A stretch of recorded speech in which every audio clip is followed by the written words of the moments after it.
Hello बच्चों, नमस्कार। पुनः स्वागत है हमारे चैनल स्टडी ट्यून पर आप सभी का।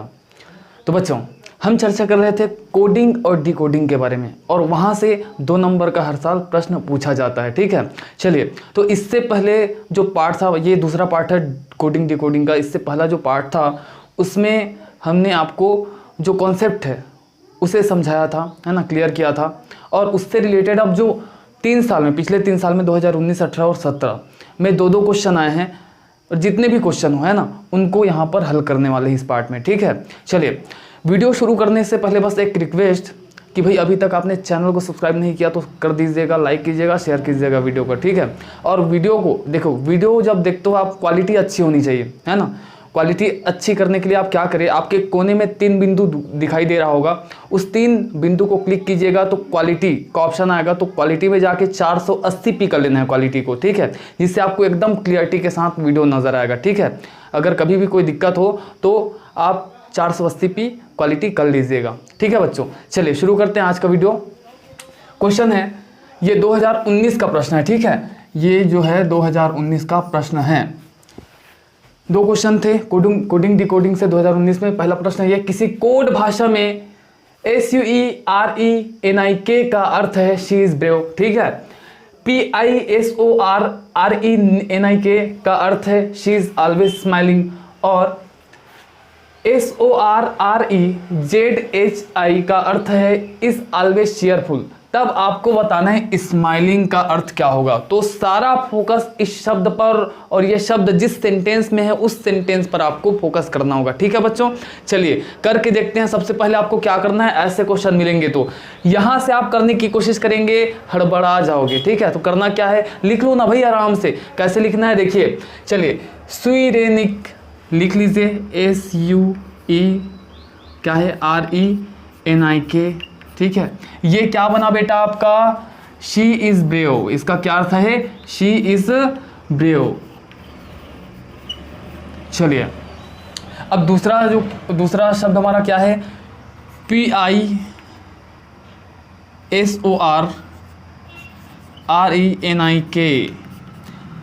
इसका क्या अर्थ है बेटा, शी इज ऑलवेज स्माइलिंग। ठीक है, चलिए। तीसरा हमारा सेंटेंस है SORRE, ये RE है ना। ठीक है, इसको अच्छे से बना देता हूँ, ZHI। ठीक है बेटा, इसका क्या अर्थ है देखते हैं, ऑलवेज चीयरफुल।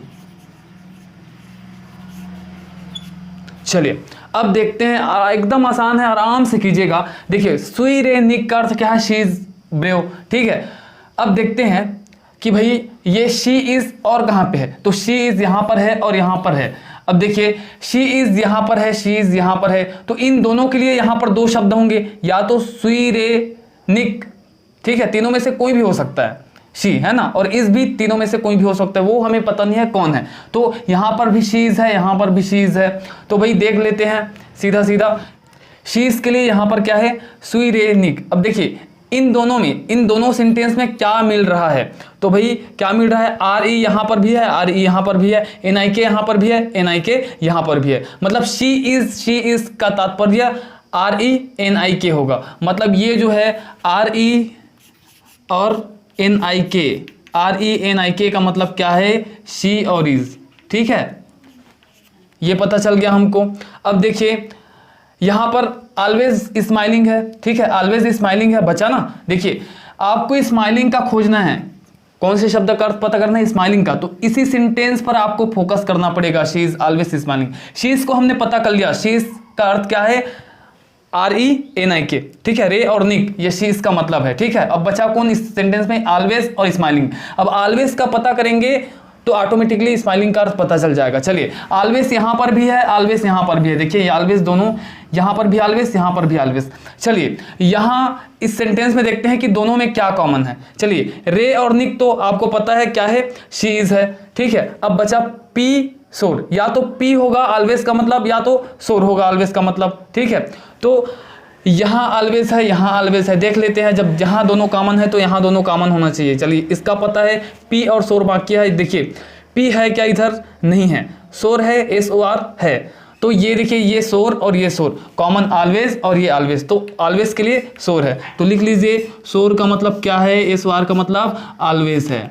ठीक है, लिख लीजिए ऑलवेज है।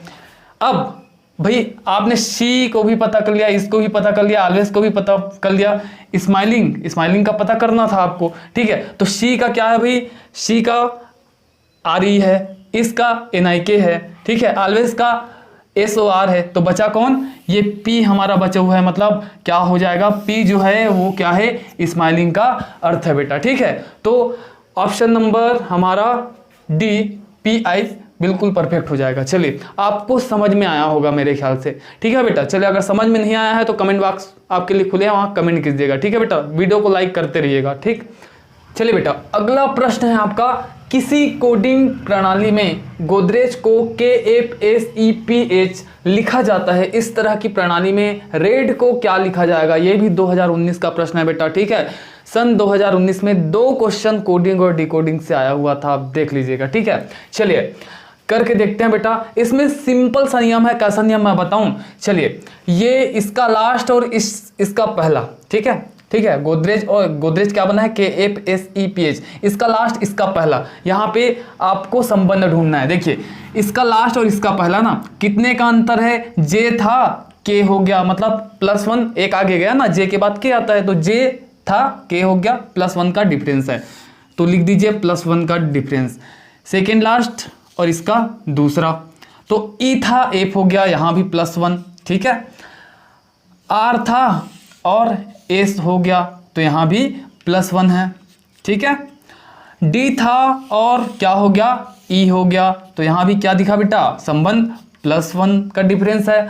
ये O था, ये हो गया बेटा आपका P, तो यहाँ भी +1 का डिफरेंस है। ये था G और ये हो गया H, तो G के बाद H आता है, तो यहाँ भी +1 का डिफरेंस। तो ये इस प्रकार से आपको कूट भाषा प्राप्त हो गया, है ना। कोडिंग था उसको आपने डिकोड कर लिया, क्या भाषा छुपा हुआ था इसमें, इस प्रश्न में आपने पता कर लिया। अब इसी कूट भाषा को कहाँ पे स्थापित करना है, यहाँ पे इस नियम को यहाँ पे स्थापित करना है, इसका आंसर आ जाएगा। कैसे, +1 का देखिए +1 जा रहा है ना, तो आप भी वैसे ही कीजिए। चलिए ये D लास्ट और इधर का पहला, तो +1 का नियम है ना। ठीक है, यहाँ देखिए ये लास्ट ये पहला +1 था, यहाँ भी है। चलिए तो D के बाद क्या आता है, E आता है, और सेकेंड लास्ट में भी +1 का नियम है, तो सेकेंड लास्ट में भी +1 का नियम लगा दीजिए। तो +1, E के बाद क्या आता है, F आता है ना, और R है +1 का, इसमें भी है डिफरेंस, तो लगा दीजिए। ठीक है, तीसरे नंबर में भी यहाँ भी +1 का डिफरेंस है ना। ठीक है, तीसरे नंबर पर भी तीसरा लेटर है उसके लिए भी +1 का डिफरेंस है, तो यहाँ भी तीसरे लेटर के लिए कीजिए। तो R के बाद क्या आता है, S आता है। ठीक है, तो इस प्रकार से आपका आंसर आपको प्राप्त हो गया। कहाँ है देख लीजिए, EFS, ऑप्शन नंबर D। ठीक है बेटा, चलिए अगले क्वेश्चन पर चलते हैं। चलिए बच्चों, अब हम देखेंगे 2018 के प्रश्न।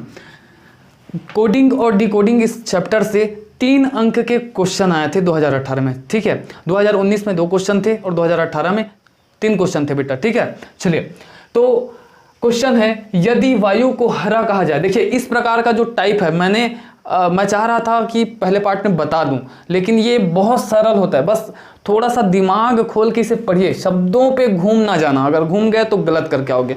इतना इजी है कि आराम से चुटकी में बनता है। ठीक है, तो इसलिए एकदम बहुत ज़्यादा सरल है करके मैं इस टाइप को नहीं रखा था पहले पार्ट में, नहीं तो उसको भी समझाता। ठीक है, वहाँ नहीं किए तो कोई बात नहीं, यहाँ कर लेते हैं। ठीक है, तो इस टाइप के क्वेश्चन आते हैं। चलिए बातों में उलझना मत बस। यदि वायु को हरा कहा जाए, हरे को नीला कहा जाए, नीला को आकाश कहा जाए, आकाश को पीला कहा जाए, पीले को पानी कहा जाए और पानी को गुलाबी कहा जाए, तो साफ आकाश का रंग क्या होगा। ठीक है, तो प्रश्न है साफ आकाश का रंग क्या होगा। पहले तो अंडरलाइन कर दीजिए, लास्ट में पूछा क्या जा रहा है आपको। ठीक है, साफ आकाश का रंग क्या होता है, तो क्या होता है भाई, क्या होता है कमेंट बॉक्स में लिखिए। खैर मैं ही बता देता हूँ, साफ आकाश का रंग क्या होता है, आप जानते हैं नीला होता है। ठीक है ना भाई, बादल आ गए तो काले हो जाते हैं वो अलग बात है, लेकिन साफ आकाश नीला होता है। ठीक है, तो नीला होता है, तो नीला को क्या कहा जा रहा है, देखिए कहाँ पर है, हरे को नीला कहा जा रहा है, लेकिन नीला को क्या कहा जा रहा है, नीले को आकाश कहा जाए। ठीक है, देखिए यहाँ पर लिखा है साफ तौर पे नीला को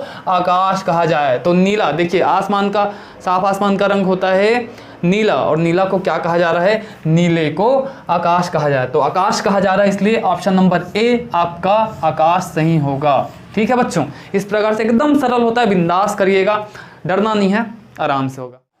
अगला क्वेश्चन है बच्चों, यदि किसी कूट भाषा में प्रेयर को MOXVBO लिखा जाता है तो उसी कूट भाषा में सैल्यूट को कैसे लिखा जाएगा। चलिए यहाँ पर सबसे पहले तो मैं बोला हूँ नंबरिंग कर दीजिएगा। चलिए नंबरिंग मैंने कर रखा है। चलिए देखिए P से M कैसे हुआ, तो 16 से 13 -3 हुआ बेटा, -3 का डिफरेंस है। R से O कैसे हुआ, R का होता है 18, O का होता है 15, तो -3 का डिफरेंस। A से X गया -3 का डिफरेंस, Y से B गया -3 का डिफरेंस है। E से B कैसे हुआ, -3 का डिफरेंस है।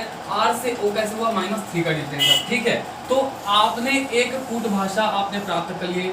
ठीक है, चलिए यहाँ पर नंबरिंग कर दिया हूँ, आप घटा के देख सकते हैं। ठीक है, क्योंकि समय नहीं है बेटा ज़्यादा, इसलिए फटाफट कर रहे हैं। चलिए -3 का डिफरेंस है, ये कूट भाषा प्राप्त हुआ है। यहाँ पर प्रत्यारोपित कीजिए, -3 यहाँ भी है, -3 -3 -3 -3 -3। ठीक है, S का 19 में 3 घटा दो 16। ठीक है, 16 किसका है बेटा, P का है 16, A का है 1। ठीक है, A के पहले कौन, Z के पहले Y और Y के पहले X। ठीक है, तो 1 से भाई 1 में 3 घटाओगे तो 26 25 और ये 24, तो 24 किसका है, X का है। ठीक है बेटा, ये L 12 है, 3 घटा दो, 12 में 3 गया 9 किसका होता है बेटा, I का होता है। U का होता है 21 में 3 घटा दो तो 18 किसका होता है बेटा, R का होता है 18।